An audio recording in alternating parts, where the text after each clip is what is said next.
about this, Brad, just how are you making sure that that business that is going to be there for your children, if your children decide to get into the business, or even other family members? How do you create a sustainable business model when you don't know what's around the corner? You know, and this is where a little bit of my consulting and my finance background come in, right? Is that what we have recently done, and it's been probably the last 3 or 4 years, is we're numbers folks, right? If you stick to the basics and you stick to the statistics and you look at the numbers, the people skills is what's inherent to this industry, and without it you will never succeed, right? But when it comes to that longevity and you're looking down the path and you're preparing for the worst, you're hoping for the best. But I think the evaluation of the numbers and moving forward and the evolution, right? I mean, every market, 10 years from now, the market's going to be completely different from what we are today, right? And the expectations may be different. The cost of build may be different. But we may not be building any new hotels then, right? We may be revamping old, and all you're doing is renovation now. We can't predict that at this point. And I think that from the consulting background, what you look at is, give me a 5-year spread, right? And that 5-year spread should be based on individual assets, and you're looking at, okay, what's my in, what's my out, what am I expecting to get out of this? But there should always be the opportunity to know, is this something that I'm going to be in? How do I evolve? How do I make sure I stay ahead of the curve? Like Mitch said earlier, the access to data is incredible. What we have now, we've never, ever had. And that's just going to continue to grow. You know, we were at a meeting with American Express and just seeing some of the data they were able to pull, right? And, you know, the gentleman who's the vice president of American Express comes up and says, you know, I can tell a recession coming 6 months in advance. This entire company can, right? Just by statistical data. And I'm like, well, that would be something nice for you to share. So we could sell some stock. Yeah. But we'll wait till 5.5 months. That's right. I won't do him any favors at that point. But that's what it was. And I think that when you look at the analysis of what happens, I don't think anybody has an inkling for sustainability, even into the next generation. You know, for my children, right? You want them to be part of something that they want to engage in, right? And I think that this second generation is not as kind of demanding on what they want to be, what they want to do, but you want to give them the tools throughout their lifespan to get there, right? And I think that if we can make sure that we give them the opportunities that they want to engage in, I think that that's a good start. And definitely the legacy is what you'll leave behind, but I think that most of us think that we're going to put in together, we're going to build a company, right? That company is now going to self-function, self-flow at some point in our lives, right? To where even our children, if they want to be in the business, they will engage. But if they don't, they necessarily won't have to. And you'll surround yourself with good, talented people that you have invested in and they've invested back, right? And make them part of the solution. And so that the continuity, just you keep turning, right, from one generation to the next. Yeah, I think what we really saw from our time, personally with my time with Starwood for 10 years, and then with companies like Sage and heading up Richfield, we really got to understand where a lot of the core business is being done, and where we saw an opportunity, quite frankly, from the success that we saw with DoubleTree in many cases, and going in and looking at conversions that Sheraton wouldn't do, Marriott wouldn't do. And saw really a lot of that activity, if it wasn't a DoubleTree, was a Crowne Plaza, a Wyndham, a Radisson, which we feel is pretty homogenized, pretty commoditized, looks a lot like our grandmother's house, for the lack of a better analogy, and not well capitalized. And so for us, Hotel RL was really a conception of bringing, and I know this word gets overused, but it's really the best word, kind of an upscale lifestyle brand to a 3-star segment, focusing on the top 80 markets, 80 MSAs within the U.S., looking at good CBD locations and looking for hotels that are 20, 25, 30-year-old boxes, and providing owners with a basis that's relative so that they have the ability to monetize their investment at some point. Because ultimately we are in the real estate business and you have to be able to monetize that. So having spent so many years in my life heading up franchise and management development for Starwood for a number of years, we really understood how cumbersome some of those agreements can become on an owner, particularly when they want to monetize it. Particularly understanding that there is some value between selling your asset, unencumbered, and kind of looking at that. So that's really where Hotel RL came from initially, and our feeling is that there is a new breed of hotel owner out there that's not like their father or their grandparents, and that they've gone to some really great schools around the world and have a different vision, have a different lifestyle, and a different aspiration. So our goal was to create a brand that provided that owner the ability to move away from what we would look as more of a mid-scale hotel brand to more of an upscale hotel brand, but in an economics that could make sense, because there's still a fair amount of churn out there. There's still a fair amount of conversion opportunities and opportunities in CBD locations. For us, it's a great opportunity because, again, we have been by nature and historically a West, Pacific Northwest brand. And now as we expand eastward, those opportunities open up. We were just in a meeting, earlier today with an owner who, is got an IHG product in a fairly major MSA, and he didn't realize that he's one of 60 IHGs in that same metro market. So when you start to think about that, how that's going to commoditize, that's really where the opportunity fell for us. The rest of the world hears about a new brand coming. They think about the guest, what the guest wants.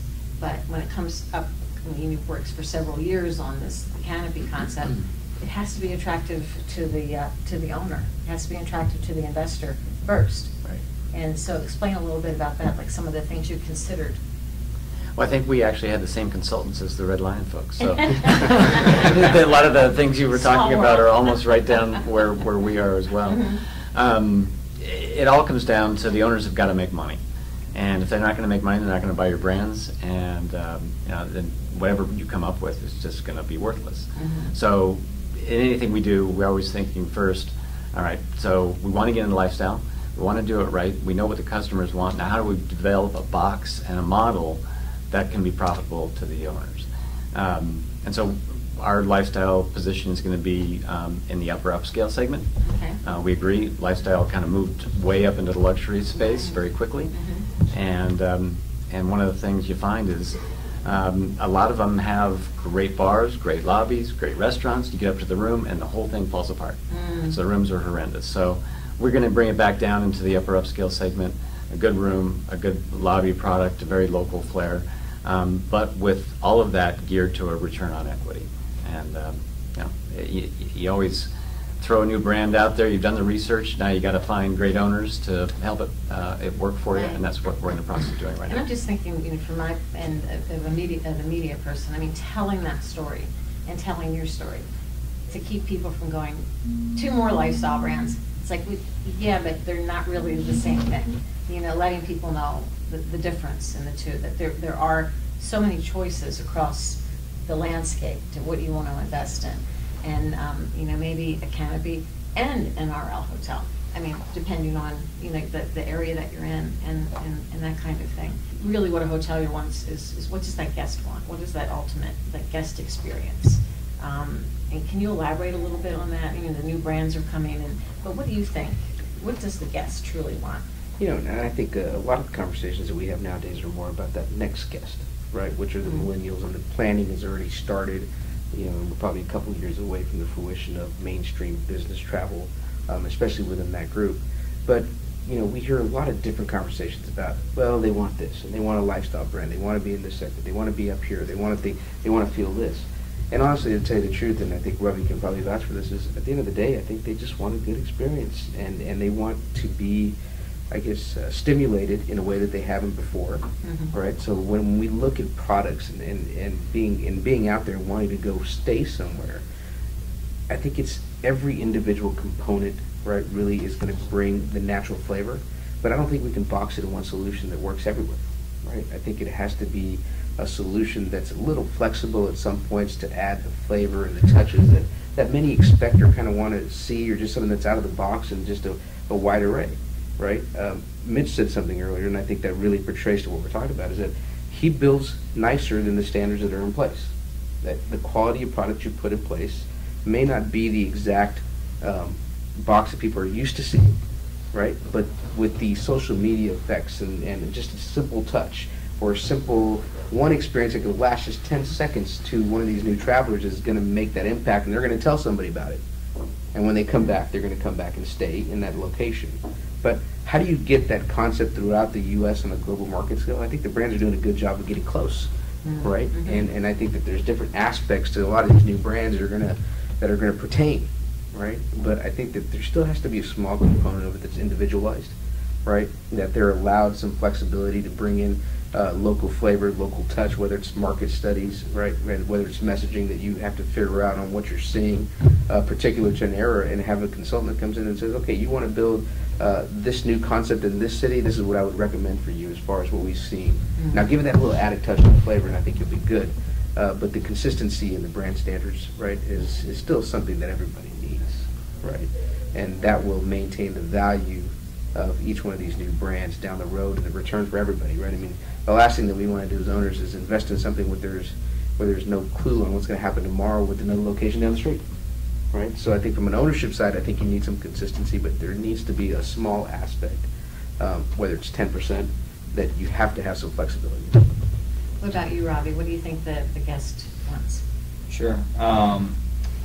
I think that you have needs, right? Like the needs are clean guest room, friendly service. I mean, all of the things that make the hotel industry, the art of hospitality, so to speak. So those are the needs. And the wants are a lot of what Pratt was talking about, a lot of what Bill was speaking about, which is customizable experience, right? So when I go to a different city, I want to have a unique experience. I want to have a unique experience with the hotel. I want to have a unique experience with the city, at the event I'm going to. So like I want it to be something that I'm going to remember when I leave there, right? So even if I'm going to Dallas, Texas. So I'll give you an example. Mitch and I met up for dinner in Nashville, right? In Nashville, we met up for dinner. And Mitch is like, Robbie, I got to take you to this restaurant. You're going to love it. So obviously Mitch says something. I hop in the car. So we go to this restaurant, and it was probably top 5 most unique place I've ever been, because it had an ambiance about it that I'd never seen before in a restaurant. The service culture was outstanding. I actually did service in a different way, which I won't get into too much detail about, but it was like a multifaceted approach to service. And the food was out of this world, right? So to me, like, I talk about that place. Like, whenever I talk to people about, like, really good restaurants, like, well, Mitch took me to this place in Nashville, in the Gulch, you gotta try it. If you're ever there, like, that is something that set when I think of the trip, when we spoke at the Hotel Data Conference, that's why we were out there, when I think of the trip, I think of that restaurant I ate at with Mitch, right? So, and I want that experience, whether it's at a restaurant or a hotel, or like I'm going to a concert or whatever that is, like I want to just remember something about this trip, and that made it very memorable for me. So that's what I look for when I travel. Okay. And I think for the most part, that's what the millennial looks for. They look for something very, very, very unique, because now you're flooded with information, you're flooded with stimulus. So like what separates one thing from everything else? So Judy, I want to add to that. Sure. Yeah, we did have a great time. Drank the wine helped too. But you know, when you go to Savannah or Charleston, or even come to my hometown, Chattanooga, you know, do we think about, nothing against the brands, but do we think about eating at Red Lobster or Olive Gardens? Is that the first thing that comes up when you want to eat at a great seafood restaurant in Savannah? So more and more people are looking for something authentic. You use the word authentic, local, experiential than ever. And it's not just the millennials, right? It's beyond the millennials. Sure. More and more people, and again, we go back to social media. 10, 15 years ago, I may not have wanted to try that hole in the wall because I was burned a couple of times, right? But now, you know, with social media, we trust strangers, total strangers, our peers, more than probably the concierge at the hotel. You know? So with RL and Canopy and Curio and Autograph, you could get the best of both now. Yeah. So you could with Canopy, if you do a Canopy any market in this country, they want you to do something local, authentic, that's to the neighborhood.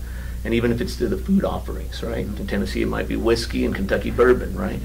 But Let's do it. yeah, that's right. And I may not like bourbon, but when I'm in Kentucky, I want to try bourbon. Yeah. And that's just how we are, right? And but unlike some of the restaurants, you've got to have some of that engine behind you as well.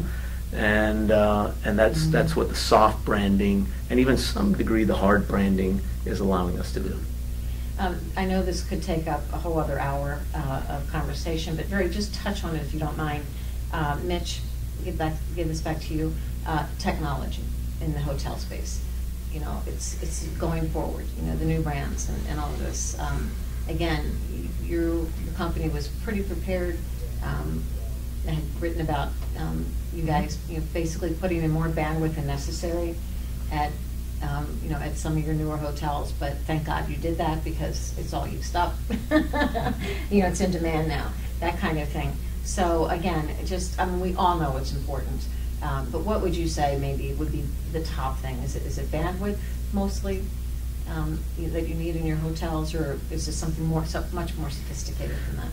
Well, technology is always evolving, right? But there's no question that business travelers are coming to your hotel to conduct business. You could have the cleanest room, friendliest service, right? The basics, get your points, great breakfast. But if they can't get their work done, you have failed miserably, right? So we realized when all of this was moving so rapidly, right? We all know that this device takes up a lot more bandwidth than laptops, right? And now people are using multiple devices like this, right? So it's a supply-demand thing. I'm going to go back to being a traffic and transportation engineer. You never forget those things. But yeah, in our country, there was traffic was increasing rapidly, right? More people are moving out to the suburbs and commuting, and so in the 80s, there was this whole revolution that was occurring that let's stop widening lanes. When are we going to end? You know, 10 lanes this way, 10 lanes this way. Let's start working on the demand, not the supply. And carpooling, HOV lanes, staggered work hours, right? All those things helped curb the demand. Definitely didn't help in Atlanta, that's why I quit. I did a horrible job in Atlanta. So I think that at some point, you know, yes, that's it. So, you know, we were proactive and doing 50 megs and 100 megs when 10 megs was a brand standard. Right. Absolutely, and we'd spend money on it, but we realized that, wow, this is still a short-term solution, right? Because but I will tell you one thing that is really helping, thanks to the brand folks, charging for premium internet.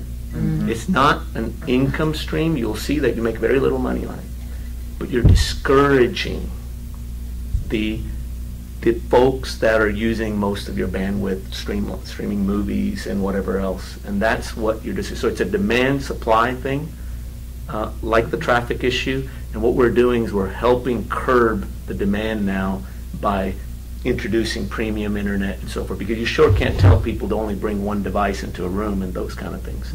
So, but definitely outlets, and I'm glad to see wherever I travel now, we have learned, we're slow, but we learn, and there are outlets now everywhere, maybe too many outlets because we're paying more in electrical fees to our GCs, it looks like, but and I'm curious to see how this wireless charging is going to be. But Bill could talk more about obviously the mobile check-in and the apps, and I think that is going to be a revolution in the technology field, no question. That's going to be a huge impact to our industry and help probably our bottom line as well.